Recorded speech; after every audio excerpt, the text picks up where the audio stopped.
तो शराबबंदी है कहाँ? ये तो सिर्फ राजस्व बंदी। हम तो यही सवाल कर रहे हैं कि राजस्व बंदी कर दिया और नाम कर दिया शराबबंदी और जनता को गुमराह कर रहे हैं। इस बात को समझ लीजिए, 20,000 करोड़ का राजस्व का नुकसान करके अगर शराबबंदी की सफलता आप ये गिनाएं कि लोग हिंसा नहीं करते, लोग हंगामा नहीं करते, तो भाई साहब हमको आपकी बुद्धि पे तरस आता है। जो ऐसा कहते हैं उनकी बुद्धि पे तरस आता है। ऐसा भी कुछ नहीं है। शराब जिन राज्यों में चल रहा है वहाँ पे भी शांति है। कई एक मामलों में बिहार से ज़्यादा शांति है। प्रशांत किशोर जी ने हिम्मत किया है कि वो दूध को दूध, पानी को पानी कहेंगे, सच को सच और गलत को गलत। शराबबंदी के बावजूद बिहार में शराब खुलेआम बिक रहा है। शराबबंदी के बावजूद एक समानांतर अर्थव्यवस्था कायम हो गई है, जो अवैध शराब की अर्थव्यवस्था है, जो अवैध अर्थव्यवस्था है, जिससे नए नए माफिया गिरोह जन्म ले रहे हैं। और जदयू वाले अभी शराबबंदी उनके लिए बहुत बड़ा पिटारा है, जिसको लेके वो जनता के बीच में जा रहे हैं। वो फटा हुआ ढोल है, उसके बावजूद भी वो उसको लेके बजा रहे हैं जनता के बीच में। शराबबंदी का सच बिहार के नालियों में छिपा हुआ है। आप नालों की उड़ाई करवा लीजिए, शराबबंदी का सच निकल कर सामने आ जाएगा। कितना बोतल नाली से निकलेगा ये आपको उस समय देखने के लिए मिलेगा। सफाई कर्मचारियों से पूछिए, जब वो नालों की उड़ाई करते हैं, नालों की सफाई करते हैं, कितना बोतल निकलता है। मानते हैं कि 2025 के विधानसभा चुनाव में शराबबंदी एक बड़ा मुद्दा बनेगा। जब बात आएगा चुनाव का तो जाति को आगे कर दिया जाएगा, धर्म को आगे कर दिया जाएगा, नाम को आगे कर दिया जाएगा, रंग रूप को आगे कर दिया जाएगा, खान पान को आगे कर दिया जाएगा। ये असली मुद्दों से ध्यान भटकाने का प्रयास है। बिहार विधानसभा चुनाव से ठीक पहले बिहार में एक बार फिर से शराबबंदी कानून पर कई तरह के सवाल और जवाब खड़े हो गए हैं। 1 अप्रैल सन 2016 को बिहार के मुख्यमंत्री नीतीश कुमार ने शराबबंदी कानून लागू किया था, लेकिन समय समय पर शराबबंदी कानून पर बड़े आरोप और बड़ा एलिगेशंस लगता रहा है।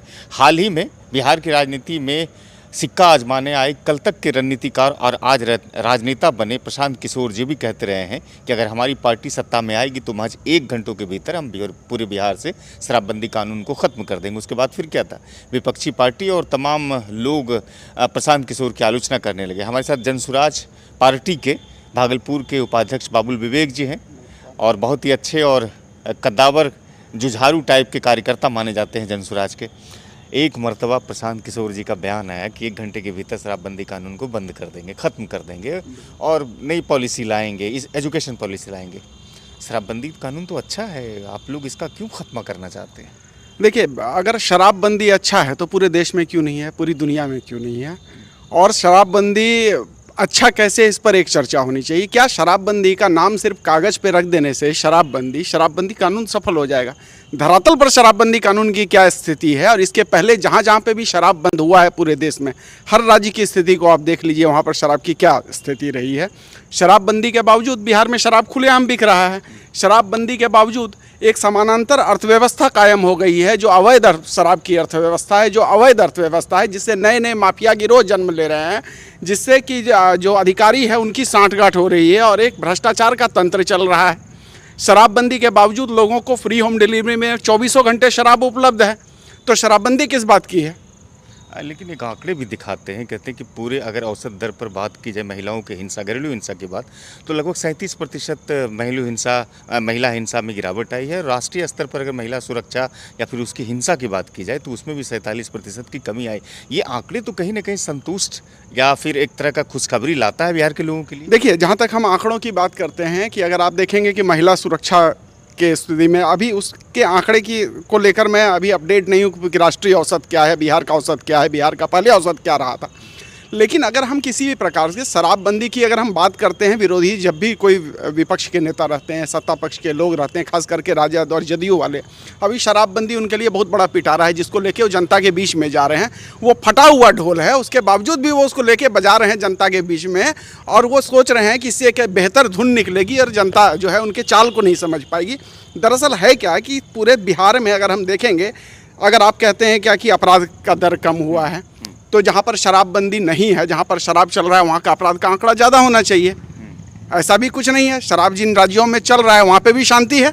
कई एक मामलों में बिहार से ज़्यादा शांति है। अच्छा, क्या मानते हैं कि 2025 के विधानसभा चुनाव में शराबबंदी एक बड़ा मुद्दा बनेगा बिहार के लिए? देखिए, शराबबंदी का जो ढोल है ना, उसका हम लोग ढोल फट चुका है और उसका पोल खोल हम लोग जनता के सामने रख रहे हैं कि शराबबंदी धरातल पे सफल है ही नहीं। शराबबंदी सिर्फ राजस्व बंदी है। 2012 और 13 में जब बिहार में शराब का वो बंद किया गया था, उस समय शराब से अनुमानित राजस्व था 4,000 करोड़ रुपए का, जो कि प्रति जो है 2 से 3 वर्ष में दुगुना हो रहा था। उस हिसाब से हम देखें तो अभी आज के तारीख में 20,000 करोड़ प्लस का राजस्व उससे आना चाहिए था बिहार को। तो बिहार में शराब भी मिल रही है, लोग शराब भी पी रहे हैं। सिर्फ एक चीज़ लोग जो गिनाते हैं वो ये गिनाते हैं क्या कि अपराध दर में कमी आई है, लोग पीकर हंगामा नहीं करते, पीकर हिंसा नहीं करते। तो इस बात को समझ लीजिए, 20,000 करोड़ का राजस्व का नुकसान करके अगर शराबबंदी की सफलता आप ये गिनाएं कि लोग हिंसा नहीं करते, लोग हंगामा नहीं करते, तो भाई साहब हमको आपकी बुद्धि पे तरस आता है। जो ऐसा कहते हैं उनकी बुद्धि पे तरस आता है, क्योंकि ये सीधा का सीधा लॉ एंड ऑर्डर से जुड़ा हुआ मामला है। ये सीधा का सीधा विषय लॉ एंड ऑर्डर से जुड़ा हुआ है। शराब पीने या नहीं पीने से अगर कोई हंगामा सड़क पर कर रहा है, चाहे वो शराब पीकर करे चाहे बिना शराब पिए करे, यह पुलिस उसको पकड़ेगी और लॉ एंड ऑर्डर से जुड़ा हुआ विषय है। अगर पुलिस ढिलाई करेगी तो अपराध बढ़ेगा, पुलिस कसेगी तो अपराध कम होगा, ये ऐसा देखा गया है। अच्छा प्रशांत किशोर जी, इस पर कोई शराबबंदी कानून को कोई मजबूत करने के लिए रणनीति भविष्य में क्यों नहीं लाया? शराबबंदी कानून को खत्म करने के बाद विषय में तो वो चर्चा करते हैं, लेकिन इसको धरातल पर मजबूती से, जैसा आप कहते हैं कि शराबबंदी नहीं है, यहाँ पर सिर्फ कागजों पर है, इसके पैरेलल ही अवैध व्यवस्था रन कर रही है, तो प्रशांत किशोर जी के लॉजिक से या फिर उसकी रणनीति से शराबबंदी कानून क्यों नहीं और भी मजबूत हो सकता है? देखिए, शराबबंदी बेसिकली हमको समझना पड़ेगा कि शराबबंदी है क्या, कि शराब को बंदी हम क्यों कर रहे हैं। तो शराब को अगर हम बंदी करेंगे, आप देखिए कि इसके पहले भी देश में अलग अलग राज्यों में शराबबंदी हुई। हरियाणा में शराबबंदी किया था चौधरी बंसी लाल ने। गुजरात में अभी भी है और चेन्नई में अभी भी। गुजरात में अभी भी है, तो आंशिक शराबबंदी है भाई साहब, पूर्ण शराबबंदी गुजरात में भी नहीं है। गुजरात में भी शराब मिल रहा है, परमिट पे मिल रहा है, वहाँ परमिट मिल रहा है, वहाँ जो बाहर वाले कंपनी वाले जाते हैं उनको शराब उपलब्ध होता है, बड़े होटलों में शराब परोसी जाती है।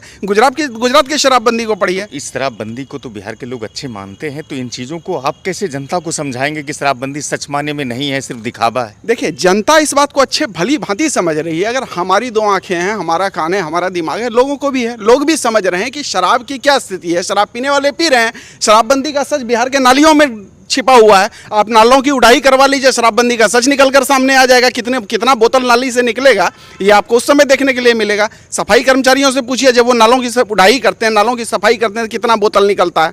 तो शराबबंदी है कहाँ? ये तो सिर्फ राजस्व बंदी। हम तो यही सवाल कर रहे हैं कि राजस्व बंदी कर दिया और नाम कर दिया शराबबंदी और जनता को गुमराह कर रहे हैं।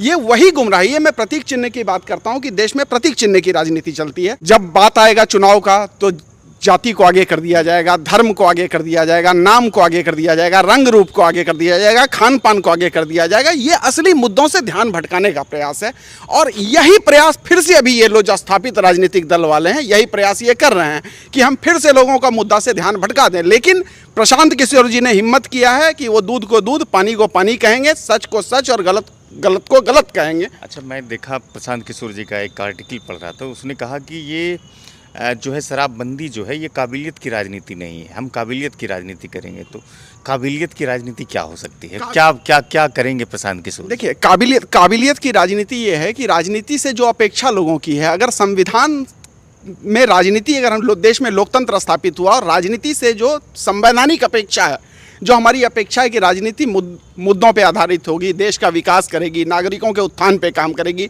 शिक्षा, स्वास्थ्य जैसे चीज़ों पर काम करेगी, लोगों के जीवन स्तर को ऊपर उठाएगी, तो ये तमाम चीज़ें जो है ना, अभी भटकाव की राजनीति का दौर चल रहा है, ये कहीं नेपथ्य में चली गई हैं और आगे कर दिया गया प्रतीक चिन्हों को और पूरी तरह से जनता को गुमराह कर दिया गया। अभी हम शराबबंदी की बात करते हैं, जनता देख रही है, लोग देख रहे हैं, सभी पत्रकार बंधु जान रहे हैं कि शराब की बिहार में क्या स्थिति है। उसके बावजूद भी हम यह हिम्मत अगर नहीं कर पा रहे हैं कि शराबबंदी सफल है या असफल है इसकी समीक्षा करने की, तो यह निसंदेह सोचने वाली बात है कि हम किस प्रकार की राजनीति कर रहे हैं और राजनीति करने वाले हमें और आपको किस प्रकार से मुद्दे से गुमराह कर रहे हैं।